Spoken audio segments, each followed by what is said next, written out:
Bienvenue sur Parlons Mariage pour réussir notre mariage. Une petite réflexion aujourd'hui que j'ai intitulée « Attention, ça peut devenir un grand arbre ». J'en parle dans le cadre de l'éducation de nos enfants. Par moi-même, j'ai appris à prendre au sérieux certains défauts que je trouve dans mes enfants. Parce que j'ai observé que ces mêmes défauts, nous les trouvons dans la vie des adultes. Et parfois, ce sont des défauts qui causent problème dans la vie des couples. Alors, chers parents, ne négligez pas. Il peut y avoir un comportement dans votre enfant. Ne regardez pas ça comme juste un enfant, puis ça va changer.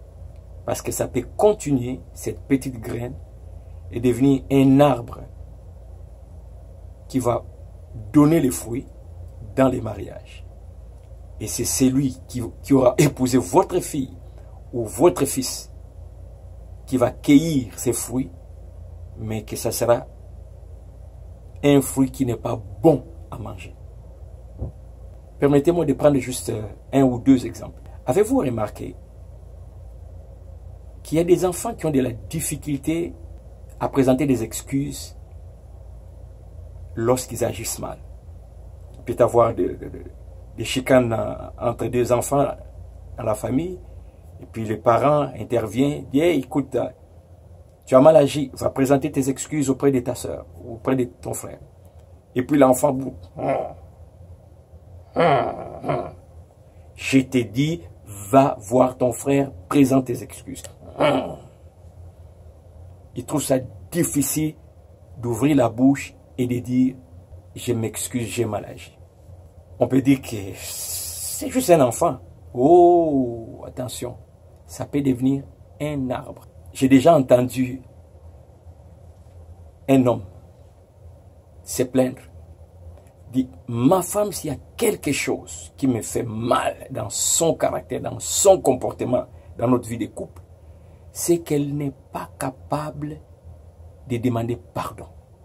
Elle peut avoir mal agi, tu lui fais des reproches. Elle a de la difficulté à ouvrir la bouche et à dire je demande pardon. Je m'excuse pour ce que j'ai fait. Dans un autre cas, j'ai entendu une femme se plaindre en disant mon mari n'est pas capable de demander pardon. Quand il agit mal, lui trouve que la meilleure façon de régler le problème, c'est de m'amener au restaurant. Au lieu de dire chérie, viens qu'on se parle. Tu sais, je me rends compte que je t'ai blessé par telle parole, par tel geste. Non. Non.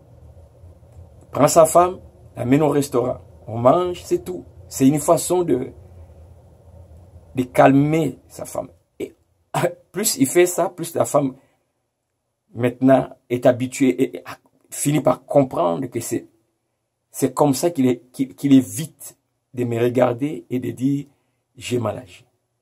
Voilà. Et des fois, si vous posez des questions, vous regardez la vie des gens qui ont ce genre de comportement, ça peut remonter dans leur jeune âge. Je vous dis, je connais des exemples. Des enfants que nous avons vus grandir, entrer dans les mariages. Et après, son mari ou sa femme s'est plaint. Il y a tel comportement. Hop, ça ne nous étonne pas. Nous l'avons vu grandir. Nous avons observé ses comportements. Ce n'est pas étonnant. Donc, chers parents, dans l'éducation de nos enfants, faisons attention. C'est notre responsabilité de travailler, de façonner, de les orienter, de lutter pour que ces graines ne deviennent pas un arbre qui va donner des fruits dans le couple. Et ça sera des fruits qui ne sont pas bons à manger. Et peut-être que vous-même, dans votre couple, vous êtes en train de cueillir des fruits d'un arbre qui a grandi. Et ces fruits, vous pouvez vous-même vous témoigner dans votre vie de couple. Ce n'est pas agréable à manger, n'est-ce pas? Alors maintenant que vous avez des enfants, pensez à leur devenir. La graine que vous voyez aujourd'hui peut devenir un arbre demain dont les fruits ne seront pas bons à manger. Voilà, c'est la petite réflexion que j'avais. Si vous avez des commentaires, Vous avez d'autres suggestions, des questions, n'hésitez pas. Nous sommes là pour parler des mariages parce que nous voulons réussir notre mariage.